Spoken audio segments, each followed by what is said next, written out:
ನಟ ರಣವೀರ್ ಸಿಂಗ್ ನಟನೆಯ ದುರಂಧರ್ ಮತ್ತು ದುರಂಧರ್ 2 ಹಿಟ್ ಆಯಿತು. ಆದರೆ ಎರಡೂ ಸಿನಿಮಾಗಳ ಬಹುತೇಕ ಕ್ರೆಡಿಟ್ ಹೋಗಿದ್ದು ನಿರ್ದೇಶಕ ಆದಿತ್ಯ ದರ್ಗೆ.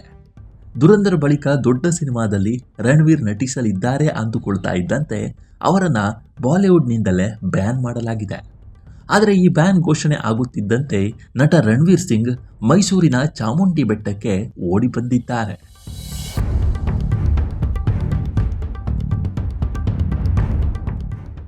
ಕೆಲ ತಿಂಗಳ ಹಿಂದೆ ದೈವಕ್ಕೆ ಅಪಮಾನ ಎಸಗಿದ್ದ ರಣವೀರ್ ಸಿಂಗ್ ಅವರಿಗೆ ಮಾಡಿದ ತಪ್ಪಿಗೆ ಕ್ಷಮೆ ಕೇಳುವಂತೆ ಹೈಕೋರ್ಟ್ ಸೂಚಿಸಿತ್ತು. ಈಗ ಜೀವನದಲ್ಲಿ ದೊಡ್ಡ ಹಿನ್ನಡೆ ಆಗ್ತಾ ಇದ್ದಂತೆ ಚಾಮುಂಡಿ ತಾಯಿಯ ಬಳಿ ಕ್ಷಮೆ ಕೇಳಲು ಬಂದಿದ್ದಾರೆ ರಣವೀರ್ ಸಿಂಗ್. ಕೆಲ ತಿಂಗಳ ಹಿಂದೆ ಗೋವಾದಲ್ಲಿ ನಡೆದ ಅಂತಾರಾಷ್ಟ್ರೀಯ ಚಲನಚಿತ್ರೋತ್ಸವದಲ್ಲಿ ವಿಶೇಷ ಅತಿಥಿಯಾಗಿ ರಣವೀರ್ ಸಿಂಗ್ ಭಾಗವಹಿಸಿದ್ರು.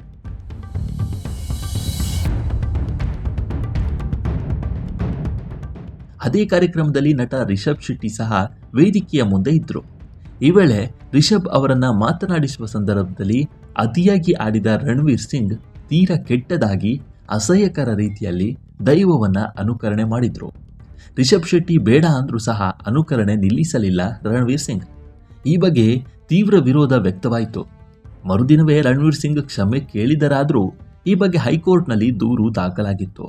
ಪ್ರಕರಣದ ವಿಚಾರಣೆ ನಡೆಸಿದ ಹೈಕೋರ್ಟ್ ರಣವೀರ್ ಸಿಂಗ್ ಮಾಡಿರೋದು ತಪ್ಪು ಅಂತ ತೀರ್ಮಾನಿಸಿ ಚಾಮುಂಡಿ ದೇವಾಲಯದಲ್ಲಿ ರಣವೀರ್ ಸಿಂಗ್ ಕ್ಷಮೆ ಕೇಳಬೇಕು ಅಂತ ಕೆಲ ವಾರಗಳ ಹಿಂದೆ ಸೂಚನೆಯನ್ನು ನೀಡಿತ್ತು.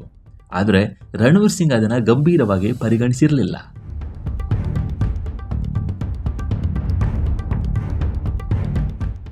ಆದರೆ ಇದೀಗ ತಮ್ಮ ಜೀವನದಲ್ಲಿ ಒಂದರ ಹಿಂದೊಂದು ಸಮಸ್ಯೆಗಳು ಎದುರಾಗ್ತಾ ಇದ್ದಂತೆ ಮೇ 26ಕ್ಕೆ ಚಾಮುಂಡಿ ಬೆಟ್ಟಕ್ಕೆ ಬಂದಿರುವ ನಟ ರಣವೀರ್ ಸಿಂಗ್ ಚಾಮುಂಡಿ ದೇವಾಲಯದ ಗರ್ಭಗುಡಿಯಲ್ಲಿ ಕೂತು ತಾಯಿಯ ಮುಂದೆ ಕ್ಷಮೆಯಾಚನೆ ಮಾಡಿದ್ದಾರೆ.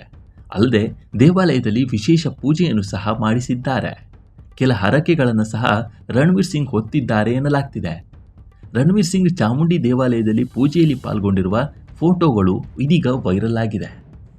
ಆದರೆ ಈ ಬಗ್ಗೆ ಪ್ರತಿಕ್ರಿಯೆ ನೀಡಿರುವ ಚಾಮುಂಡಿ ಬೆಟ್ಟದ ಅರ್ಚಕರು ರಣವೀರ್ ಸಿಂಗ್ ಬರುವ ವಿಷಯ ನಮಗೆ ಗೊತ್ತೇ ಇರಲಿಲ್ಲ, ಮಾಸ್ಕ್ ಹಾಕ್ಕೊಂಡು ಬಂದಿದ್ರು.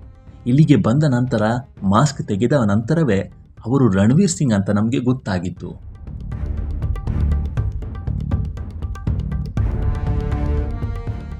ಕೆಲ ಹೊತ್ತು ದೇವಾಲಯದಲ್ಲಿ ಕೂತು ಪ್ರಾರ್ಥನೆಯನ್ನ ಮಾಡಿದ್ರು.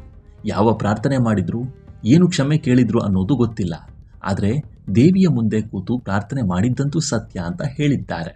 ಒಟ್ಟಾರೆ ಹೈಕೋರ್ಟ್ ಸೂಚನೆ ಮೇರೆಗೆ ರಣವೀರ್ ಸಿಂಗ್ ಚಾಮುಂಡಿ ಬೆಟ್ಟಕ್ಕೆ ಬಂದು ಚಾಮುಂಡಿ ದೇವಿಯ ಮುಂದೆ ಕೂತು ಪ್ರಾರ್ಥನೆಯನ್ನ ಮಾಡಿ ಹೋಗಿದ್ದಾರೆ.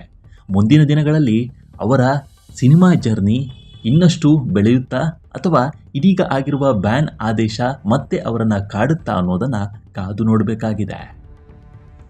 ಮುಂದಿನ ವಿಡಿಯೋದಲ್ಲಿ ಸಿಗೋಣ. ನಮಸ್ಕಾರ.